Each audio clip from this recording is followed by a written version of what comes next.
Hi there, I am Susan C., your mentor for moms, and I love to have conversations around intentional parenting, how we can all make that shift from being distracted to being more intentional. And today I want to share with you some tips concerning sleep.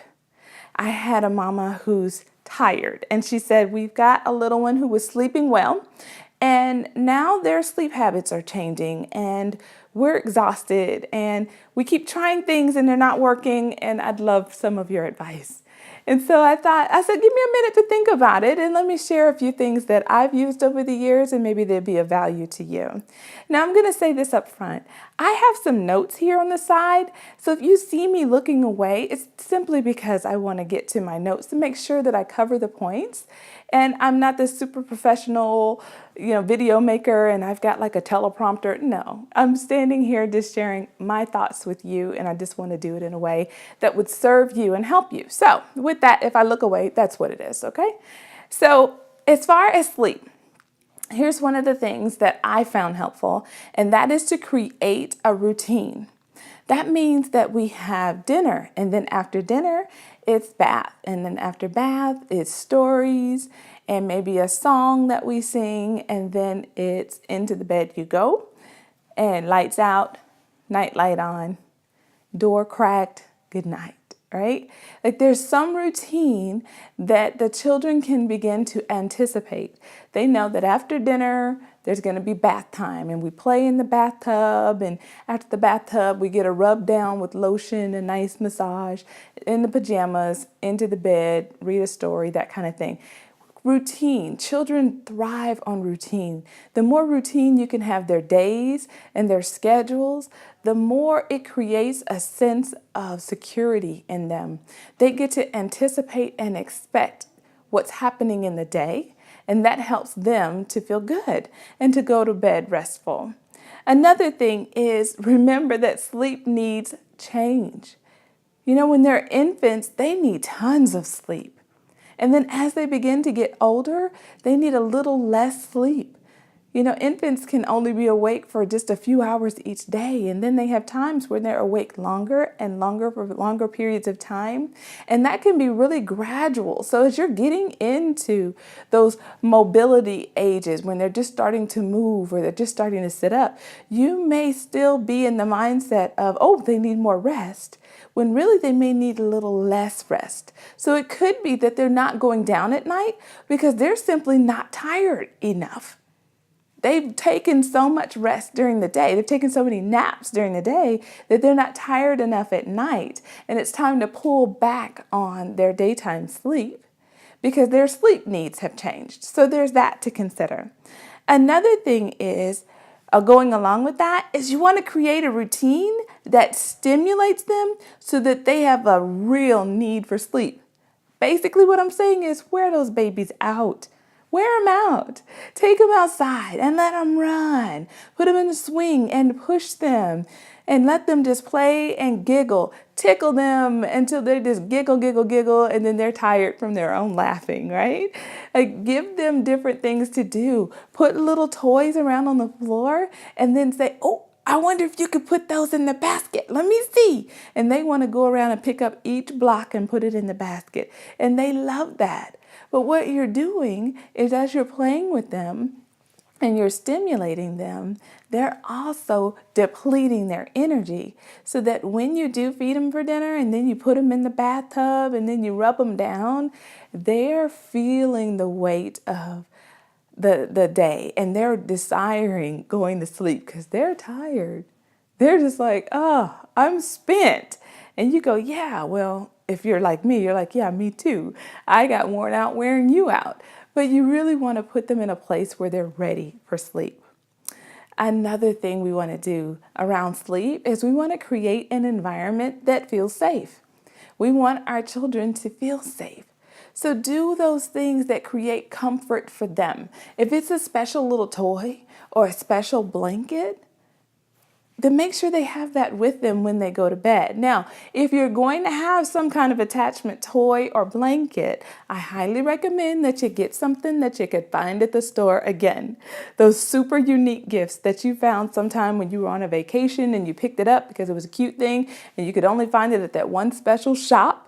If anything ever happens to that thing, then there's this whole experience they have around loss, and they're grieving the loss of that toy, and that could be a big old thing. So I like to recommend that there's a special blanket that you could find at Walmart or Target, and you could go back and get another one should anything happen to that one until they're out of this stage of needing that. But all the same, do something that gives them comfort and makes them feel safe. And you want to put them in a space where they feel safe, right? You want to have them in their room with their special toy or blanket, with a certain night light that you turn on that has, like a special color it puts on the wall. And they just know this is my safe place. And you can even say that to them. Even if they don't understand what you're saying, you can just say, you're safe and you're loved here, right? But along with that, if they're in a place where they're not feeling safe, then you get to just put your hand on their back or rubbing their back or rubbing their tummy and letting them know you're safe and you're loved. You can rest now and you can go to sleep. All right. Now, what else can we do along with the safety is we want to have interaction with them if they're crying. I don't happen to be a mom that can let them cry out. I know that some parents have done that and it works for them. And there's something in me that cannot take that. There's this need that I have to let them know that I haven't left them and that I'm right there. So if you are a mom who could do the cry out and now your baby's sleeping well and that worked, I'm happy for you. But if you're a mom like me who just something about that just did not feel right for you, then this is what I've done. When I would go in the room and they were still crying and they didn't settle and go to sleep as I anticipated, the only thing I would do is come in the room quietly, right? There might be a temptation for you to come in and flip the light on and be speaking in your regular voice, like, hey, what's going on, baby girl? Why are you sleeping? Why are you crying? Why aren't you sleeping, right? Instead of coming in, I come in slowly and I come in gently and I speak in that same way. And I put my hand on their back. That's all. It's just saying, I'm here. So as they're crying and they're fussing, all that I'm saying is, I'm right here. You're okay. You're safe. I'm right here. And if they're still crying, then my hand that's on their back moves to a gentle rub. And I'm just rubbing their back. And I'm saying, it's okay. You're safe. I'm right here. If that rub's not working, then I move to a gentle pat. Okay, it's okay. You're all right. What am I doing here? I'm just trying to do whatever is the least invasive and the least disturbing to comfort them. I don't immediately come in, flip the light on, talk to them, and pick them up out of their bed and hold them. We've done the most disturbing actions first. We want to start with the least disturbing and then move up a scale of what it takes to bring comfort to them so that they feel safe again and they feel they're able to calm down. That's what we're looking for. So in that, continue to use it as a discovery process with your child on what do I need to do what can I do that's the least disturbing yet the most comforting? And just keep going until you're able to discover that. Along with that, I want us to remember that this is a discovery process.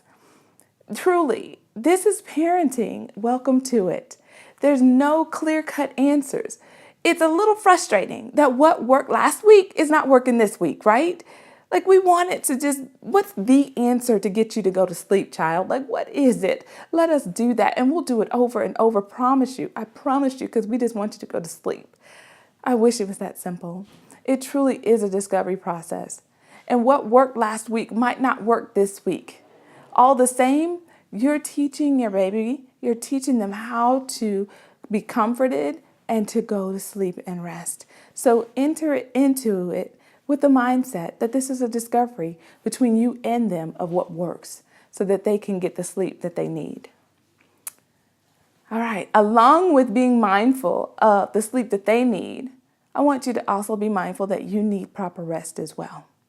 So if you're in a season where your child is struggling with sleep and they're not getting adequate sleep, maybe they're not going to sleep in a good way at a decent time, it's becoming later and later, or maybe you're getting them to sleep, but they're waking up in the middle of the night and sleep is just being disturbed for them and for you, then please do all that you can within your schedule to adjust accordingly. Because if you're not getting the sleep that you need, this is not the time to take on new projects, to take on new ideas, to go and create new places where you're committing your time and your effort and your energy.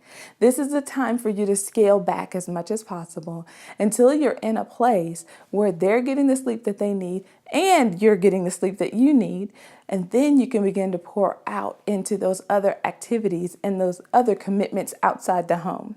But right now, your commitment is so needed within the home just to get your sleep that this is not the time to take on something new. So be mindful of your own sleep needs.